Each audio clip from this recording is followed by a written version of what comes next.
Hi guys, welcome to On Demand Weekly Updates by Jungleworks. This is Tyra and welcome Samar to our weekly show wherein we Thank discuss you. weekly updates on the on-demand industry, what is going on, what's latest, and what is the future looking like in on-demand industry.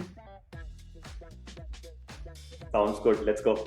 Yeah. So the first thing we want to discuss on is inflation. There's news like while in US inflation has settled down a bit, but UK, South Korea, Europe, everywhere there are fears of inflation, and everywhere due to inflation, what the impact is happening is that the drivers, they are kind of their salaries have reduced and the demand has reduced. So what do you think is going to be the impact of inflation on demand delivery, and how can we cover that up? Yeah. So see, I think on demand was this one big beneficiary of all the money printing that has happened, because on demand is really a convenience industry. At the same time, I think it's an efficiency industry also in some ways. So I think what's happening is right now companies which have very large overheads are facing the grunt because they are not able to reduce the prices. They're already burning. Now was the time for them to increase prices, and now people are not able to afford the deliveries at home. I think what is happening is, or what is going to happen is, local players are going to take a lot of market share. So local players meaning a city level food delivery business, a city level taxi business, right, which are more driven by unions. We are seeing this a lot in Europe, that a lot of our customers, in fact, which are unions of some sort, either driver unions or delivery people unions, they are coming in, they are launching their own apps and doing a very good job and increasing the market share quite a lot, because they don't have those overheads, they don't have those commissions, and they are able to take market share from the large players. Grocery delivery is growing big everywhere as more and more consumers, they're preferring that their groceries have to be delivered, and that the kind of whole culture of buying grocery in a grocery market or in a supermarket is changing. And Walmart, it has come up with its new grocery delivery service. Uber has come up with a new grocery delivery service, and many big companies are also just focused on launching their own grocery delivery services. So what is going to be the future like? Is it going to be very like ambitious?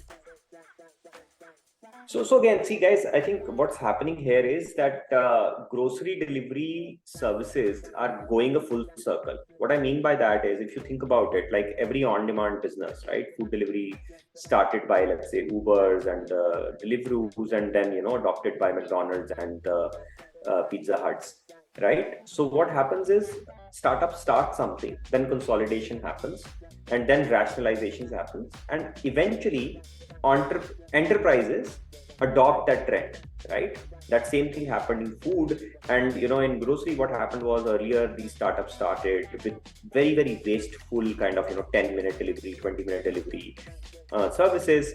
Everybody was kind of like, everybody liked it, because what is there not to like if somebody is burning so much money? But then now what has happened is, a lot of these startups have shut down, a lot of consolidation has happened, right, in Europe, in US, even in India. And now the remaining players have started to go towards profitability by increasing the delivery time window, by having lower areas to service and stuff like that.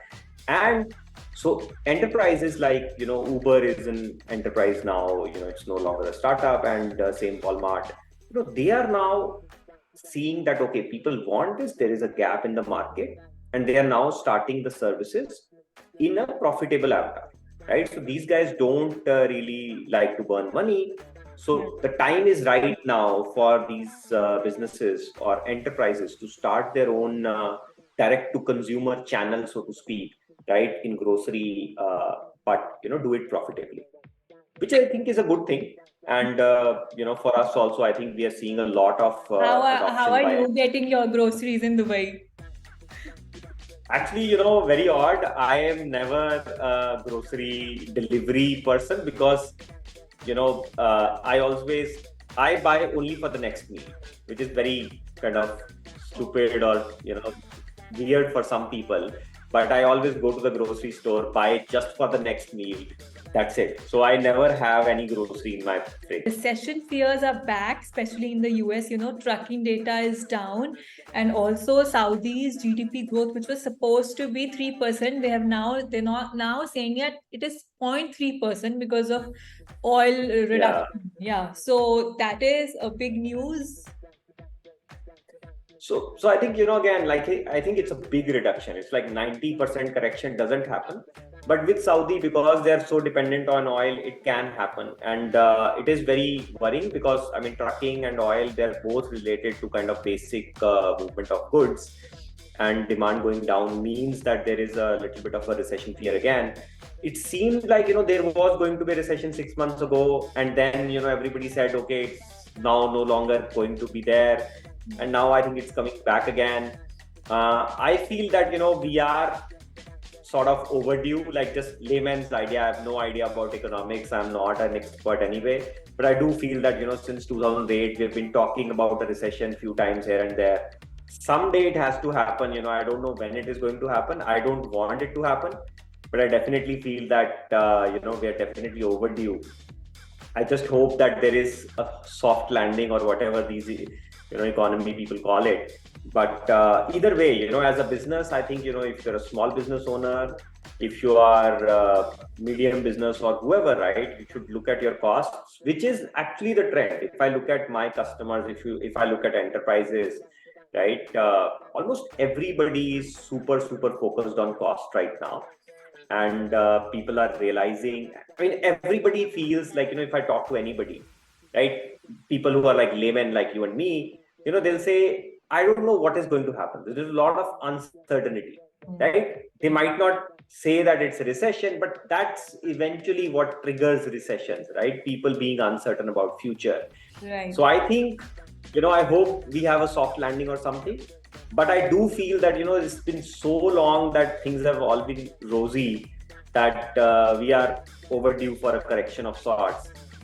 But either way, if you're a business owner, have some, costs in check. If you are an employee, make sure you have some savings and just be prepared for recession all the time. It never hurts. Right, Samar. So that's some great advice coming from you, especially for hyper local entrepreneurs. Is there anything else that you would like to add that is going to make their lives easier? So I think I've been repeating this for quite some time now, and I think that it's time for local small players, right? See, earlier it was all scale. Today the mantra is profitability.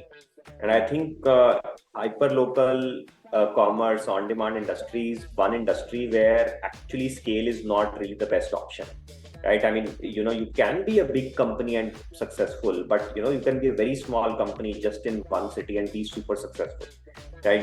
You can really so I think eventually this is the time when on demand really mushrooms and goes to really mom and pop shop levels and becomes like a real industry rather than just being a startup phenomenon. So let's see how it goes, and let's hope for the best. Right. Thank you so much for the quick catch up, Samar. It was lovely talking. Yeah, thanks, Tahira. See you next time. Bye.